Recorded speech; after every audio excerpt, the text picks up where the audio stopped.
This is Driving Solutions, exclusively on CBTnews.com. Hello everyone, I'm Jim Fitzpatrick. Thanks so much for joining us today. In the fast-paced and often intricate world of buy-sell transactions, there is, a name that continually surfaces as a trusted source of expertise and guidance, and that is Haig Partners. That is a name that's been around the industry for a long time. They do a great job. Today we're joined by two of the faces behind the leading buy-sell advisory team to bring us up to speed on activity today and what might lie ahead in 2024. Pete Thiel, who's Managing Director at Haig Partners, and Jayson Crouch, who is also Managing Director at Haig Partners. Thank you both for joining me today. I appreciate it very much. Pete, I'd like to start with you. You recently represented a seller in the Mobile, Alabama market. Can you tell us a little bit about that transaction? Yeah, thanks, Jim. Great to be here. Sure. We just recently completed a very successful transaction down in Alabama. I represented Josh and Ashley Gunther on the sale of Team Gunther Kia VW in Daphne, Alabama. Okay. Daphne, Alabama is on the eastern shore of Mobile Bay, outside of Mobile, Alabama. The buyer was Spring Hill Automotive, led by Tal Vickers, the dealer principal there. Okay, sure. They're based out of Mobile. Sure. There was strong demand for the stores, I think for two main reasons. Number one, the Southeast is hot. There are buyers all over the country looking for stores in the Southeast, primarily for two reasons. Strong population growth, and it's a great business environment. We are regularly contacted by dealers up in the Northeast, the Midwest, even as far as California, looking to grow in the Southeast. Yeah, makes sense. Second reason is Kia is hot. It's a different brand, as you know, from 10 years ago. Yeah. They have amazing product that consumers love. The fixed ops business is growing rapidly, and profitability is much different today versus 10 years ago. Yeah, there's no question. As far as working for a small family versus a big company like AutoNation. Yeah, that was my next question. What's that like? What's the difference in those two? I really enjoy helping small families through the process. That's really my favorite aspect of my job here at Haig Partners. I worked for AutoNation for 20 plus years. Got a lot of great experience. I learned from some of the best. We were just talking about Mike Maroney. That's right. Yeah. Amazing retailer. I have worked on over 1,000 different acquisition opportunities, bought or sold about 150 stores. Oh my gosh. So to take all that experience, translate it to a transaction with a small family they've never sold a store before. They don't understand the intricacies of a buy-sell transaction. So that's really satisfying for me. That's right. I spoke to one dealer that's in the process of this, and he said, I don't know what I don't know. I operated my business for so long, and myself and my family, we've had it for 30 years. We were not in the buy-sell mode. He said, so we really leaned on, in your case, it was, Haig Partner was a Haig Partner client, and he said, we really leaned on you guys in a big way because you've been there, especially with that many transactions under your belt. That's incredible. Jayson, turning to you for a second, you just joined Haig Partners. You probably couldn't have picked a better firm out there. They do just an incredible job, as I was saying, and you've got the experience from well-known organizations such as Bank of America and Toyota Financial Services. You've probably seen a lot of these transactions. What are you looking forward to most in taking this opportunity and kind of maximizing the work that you've done over the years here at this new position?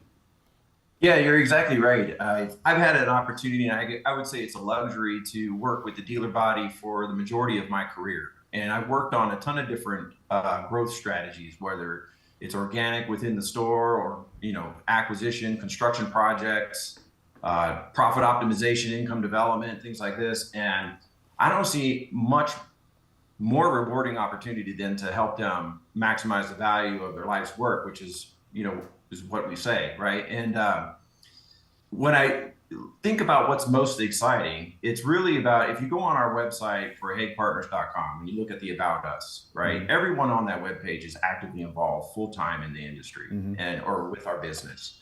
And so we have a significant level of expertise to deliver clients. And so I'm super excited about what I can bring from an operational perspective, from a commercial banking perspective, but also collaborating with, we've got over 40 years of public accounting on our team. We've got decades of corporate development on our team. I mean, I'm super excited about what we can bring. I mean, we've all heard the stories, right? Any entrepreneurial venture is extremely challenging, but I think the automotive industry is uniquely challenging. And we've heard the stories of folks growing up on the sales floor, saving their money, and after a while they end up acquiring a store. Down the road they acquire 2 or 3 stores. We've also seen the succession planning, which Pete just mentioned, right? We had an opportunity to work with some great names on some succession planning discussions last week. And we hear of a story of a son who spent his summers, working in every position, including lube tech, who's now running a major organization. So when you look at when that decision comes to make it, whether it's selling a point or exiting the business, that's a significant situation. So I'm looking forward to delivering the full capabilities of our firm to these clients.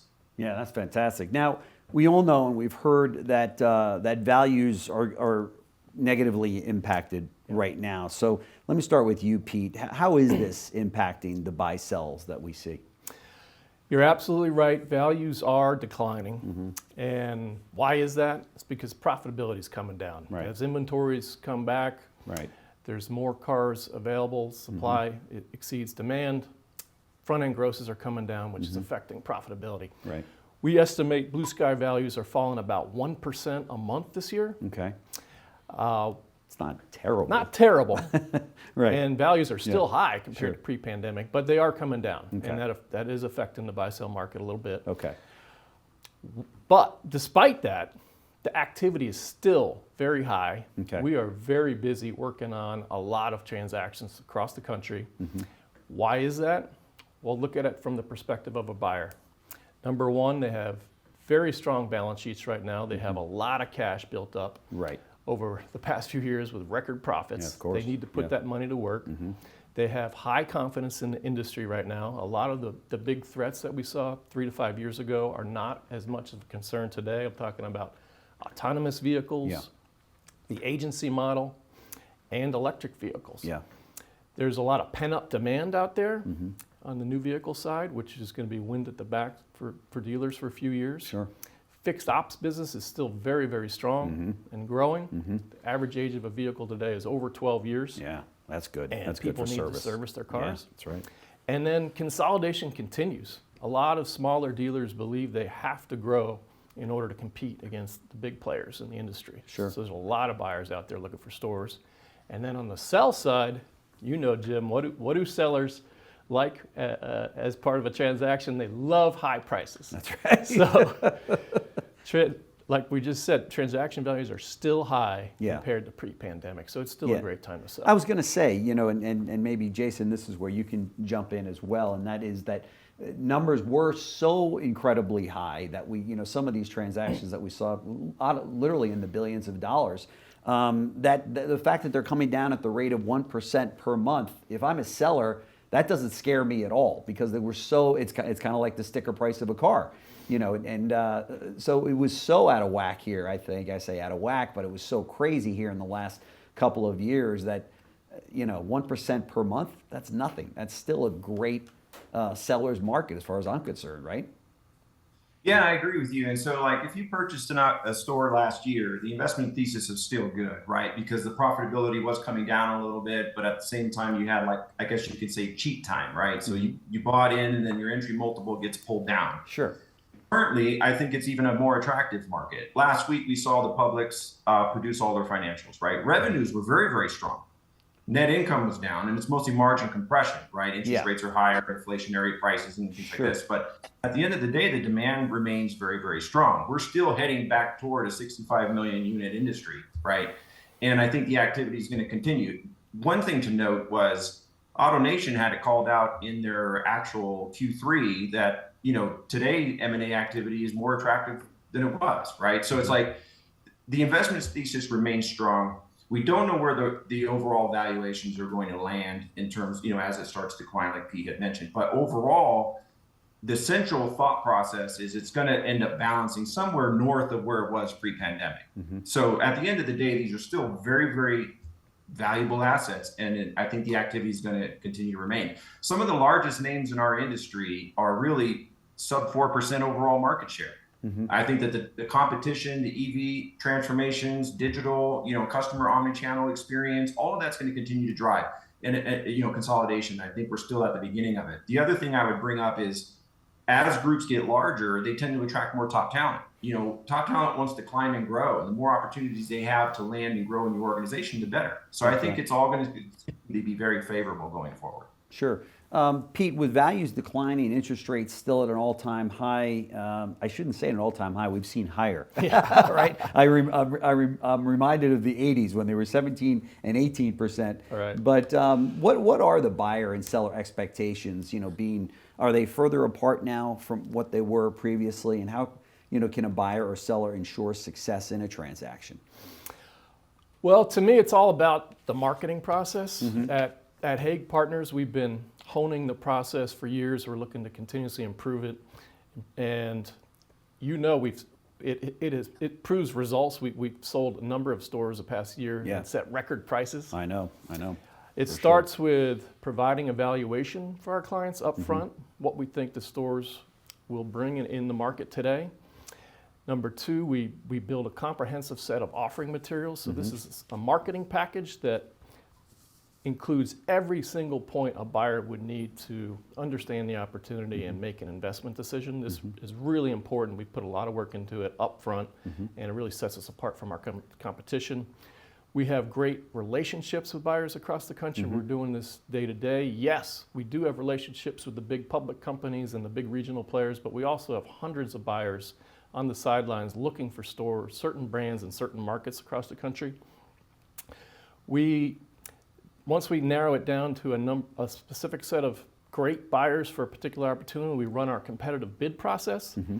So we send all of our marketing materials to each of the buyers up front. We work with them very closely for several weeks, explaining the opportunity, answering questions, and then at the end of 2 to 3 weeks, we solicit and negotiate bids for our client.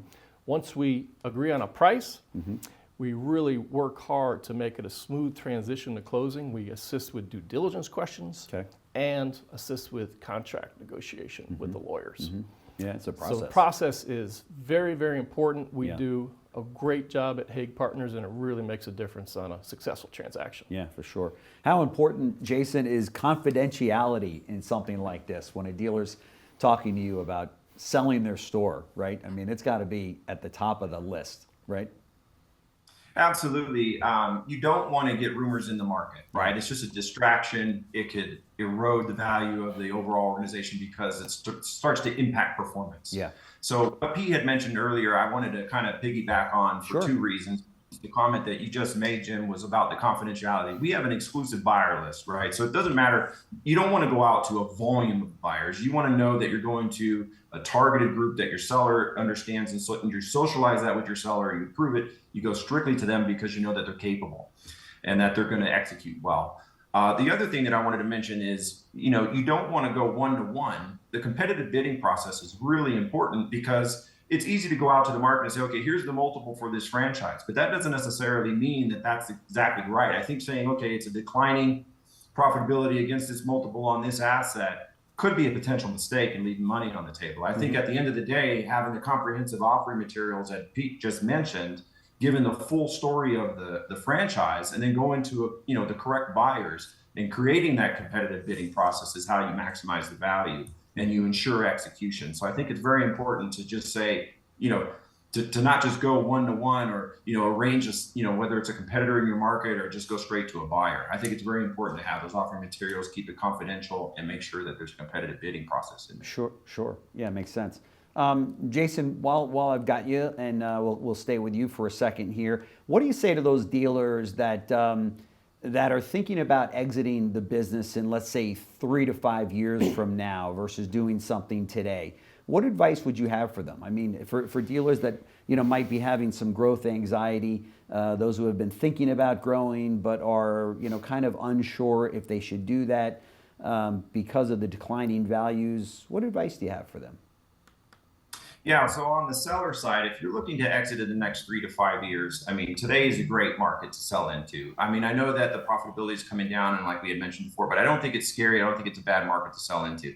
I think it's just very important to have the right advisory team who can go to market correctly and accurately tell your story end to end. As you know, Jim, not all revenue streams within the dealer or net profit tells the full story. You know, whether it's a composition of fixed ops, variable ops, relationship in the community, customer loyalty strategies. I think those stories need to be told accurately, and I think that's why they should have an advisory team. But give us a call, talk to us about it. At the end of the day, we can provide a valuation today. We can provide a future forecast model based on, you know, what we potentially see in the next 2 to 3 or 4 years, and what those investment options could look like, to where you know where you'd be today and you know what you're trying to hurdle in a few years. So that's on the seller side. I don't think it's a bad market to sell into. On the buyer side, I think that if you're looking to grow, we've talked to a number of entrepreneurs who have had that exact same experience, right? They go from one store successfully, they're not sure if they want to go to the next store. There's a lot of anxiety around that.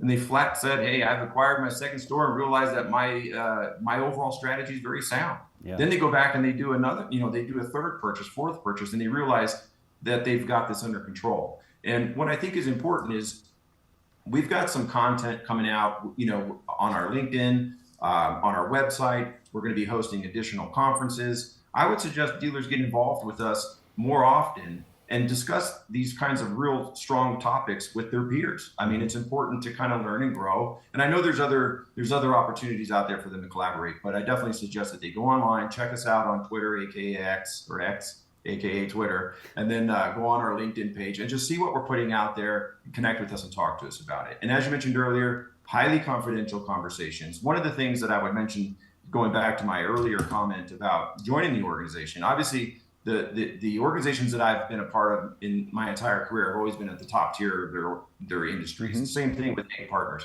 One main reason is the overall, you know, commitment to the highest professional standards, right? We have the highest ethical, you know, professional standards in the industry. Alan and team model that on a daily basis. So if you call us, talk to us about it, we'll give you an accurate, valuation on your store, sure, accurate market assessment, and it's completely confidential. Yeah, that's fantastic. Pete, what do you say to that dealer that calls you and says, you know, I've got a store, I've had it for 40 years, I'm the second generation, I'm going to exit the business because of all this EV talk and digital retailing, and I don't know, maybe even my franchise might be under attack from the OEM. It's going to look different, you know, in 20 years than it is now, perhaps. And but here's the thing. I'm going to sell it to the dealer across town that's been asking to buy my store for the last 20 years. And we have a great relationship. You know, he's a Toyota store, and he's got Stellantis, and he wants my GM store. So I think I'm just going to sell it to him. Well, what do you say to a dealer that's got that in mind? Great question. I guess the first thing I would say to him is, it's a tough decision to sell, right? Sure. It's not just a financial decision. There's a lot of emotion involved, and it typically involves family and potentially health issues. Sure. So we joke often that we're often therapists to a lot of our clients. I bet versus you are. That's strictly right. a financial That's right. advisor. Sure. So that's the first step. But a lot of our clients we talk to for years about a potential sale, and it just takes a while to make that decision. So that's the first thing I would feel out. Yeah. But I would also stress that the local buyer down the street may not be the best buyer for the business. Yeah. We often connect or find buyers from all the way across the country for a certain deal. Like I mentioned, there's a number of groups in California looking to grow in the Southeast, and they may be willing to pay more than your local dealer down the street. So it's very important to contact an advisor such as Haig Partners, who has relationships all across the country like that in order to maximize value for your client. That's right. And sometimes their concern is, well, this guy's going to keep all my people, and he knows my people, and they're going to live here, and I don't want to upset the apple cart. But oftentimes that can come at the cost of millions of dollars of lost profitability in the deal, right? Yeah, absolutely. We often have clients that do not want to go to the local dealers because they're concerned about confidentiality and potentially stealing employees and that sort of thing. Sure. It just depends on each circumstance. Right. That's for sure. So talk to me about, I'm going to switch gears here a little bit, and talk to me about this incredible event that you guys just had down in Fort Lauderdale. It was moderated by the past NADA chairman, Mike Alford, great dealer. I've interviewed him a number of times, knows the business very, very well. And it was about succession planning, and you had Larry and Brett Morgan. I mean, who doesn't know these two guys, right? I mean, they're running all over the country, right, picking up stores. They're giving Lithia, and AutoNation a run for their money, and of course they're a private cap company. And then you also had Jeff Weiler and his son David, again, two big names as well. And of course you had Joe and his sons Nick and Chris Laham. Share a little bit about that panel and that event. What were some of the takeaways? It's a great event. We had, like you said, a number of big dealers in the crowd. Mm-hmm. We hit on a number of topics that a lot of dealers don't talk about day to day, with us at least. Sure. We are, like I mentioned earlier, typically thought of as financial advisors up front, but right, often therapists behind the scenes. So we had a session on depression and anxiety. Mm-hmm. We had three sets of dads and sons on the stage, okay, talking about succession planning, okay, and we had a small crowd, so it really got emotional. People were not afraid to ask tough questions. Wow, that's great. Et cetera. So it was really neat, and it really flushed out that it's a bigger decision than just the numbers. It really gets emotional quickly. Yeah. Jason, I'll open that up to you. Yeah, we have. And so kind of going back to your first question, it was so interesting to listen to the succession planning discussions. The dads talking about, the weight of their decision and what they're, preparing their children to make these transitions. Another thing that kind of came across that I didn't expect was when you have multiple children and one's in the business and is becoming the heir apparent of operating, and then there's maybe two or three others that choose to pursue something else. Right. And the weight of responsibility on the one that chooses to run the family enterprise and take care of everybody else was just something that I just didn't see before. Yeah. And Pete mentioned it. It was such a candid conversation. The weight of those responsibilities was felt in the audience. And so I felt like it was a fantastic discussion. But to your point, how many times have we seen folks exit, whether like Indigo organization and then they want to come back, you know what I mean? Sure. Van Tile, and then comes back. And, it's an addictive industry that we're all a part of. And, it's just a unique, very special industry. And I think that's what keeps people growing. No question. We even saw at AutoNation where we would buy their dealership. I say we as AutoNation, and they'd buy it back from us a couple of years later, right? We had a couple of Toyota dealers, big Toyota dealers, that said, you know what, I'd like to take my store back over again.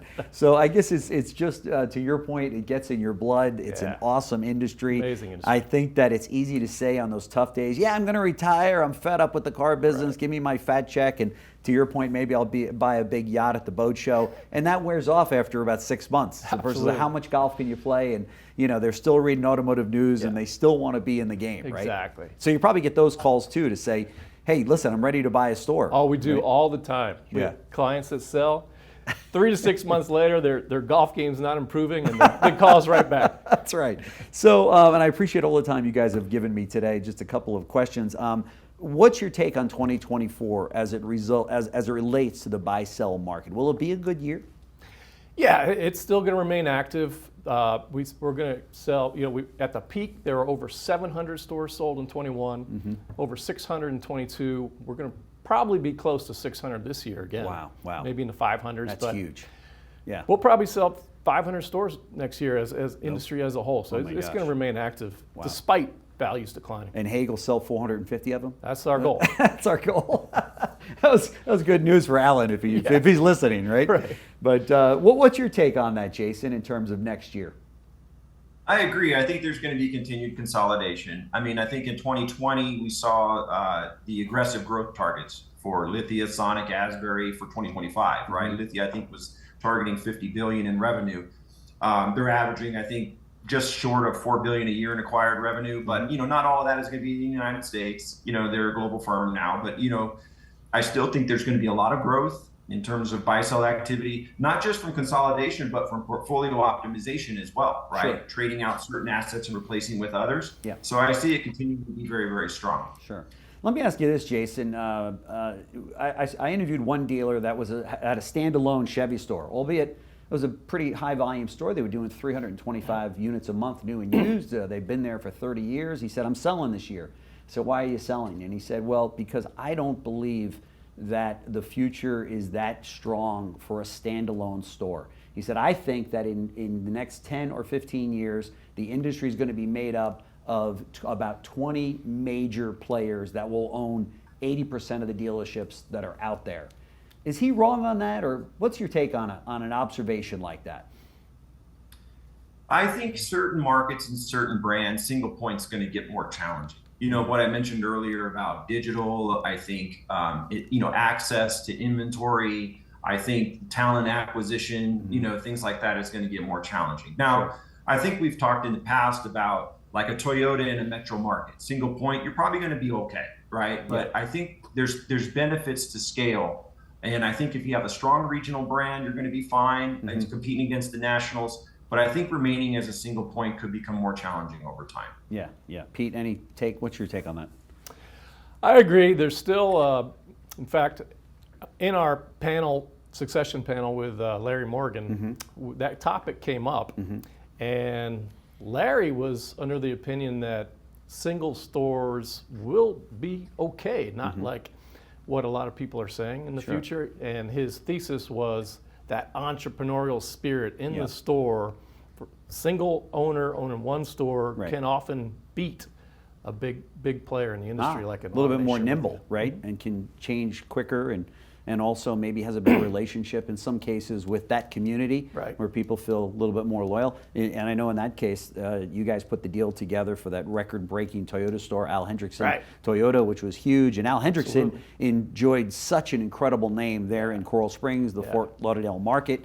And that was interesting. That's an interesting observation. But I think I agree with Larry. I think there's a lot of runway for those stores that are out there. So any final thoughts as we close out the session today for dealers that are out there that are kind of on the fence? Thanks for being here, Jim. I think some advice for dealers who are on the fence: it doesn't hurt to start a conversation with us. Like we said earlier, sometimes it takes years for our clients to decide whether to sell.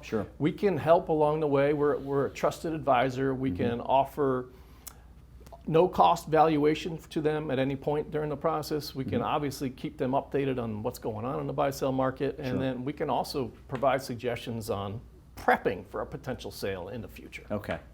So it's never too soon to call you, right? That doesn't hurt to start a conversation. Right. Jason, you got the last words. What do you want to leave our viewers with, our dealers that are watching right now across America that are listening to this segment? There's probably a few thousand of them actually over the course of the next week. Yeah, just get in contact with us if you have any questions. Get connected with us on LinkedIn. Check out our content that we're pushing out. Get involved with our polls. We've got some active polls to collect information. We got the Haig report coming out real soon. Keep an eye on that. That'll help you keep informed. I know that's on your calendar, Jim. It is. The Haig report coming out. That's exactly right. The Haig report. Yeah, so like Pete said, I think it's just a matter of connecting with us, and we can give you advice. We can keep you informed, give you a no-cost valuation, let you know where you stand today and what you're going to do in the future. And if you're looking at growing, give us a call as well, and we can help you talk through some of those strategies and what we're seeing. So just connect with us. I think that's the message. That's fantastic. The next time I will see you two gentlemen will be at the FADA Hall of Fame for the inductees. It's going to be a big dinner down in Orlando, which we're looking forward to. I know you all are big sponsors of that event. On behalf of the association, thank you. I will be the MC for that evening. That's right. It should be a great evening. So we're looking forward to it. Awesome. So Pete Thiel, Managing Director at Haig Partners, and Jayson Crouch, also Managing Director at Haig Partners. Thank you so much for joining me today. Thank you. Thank you.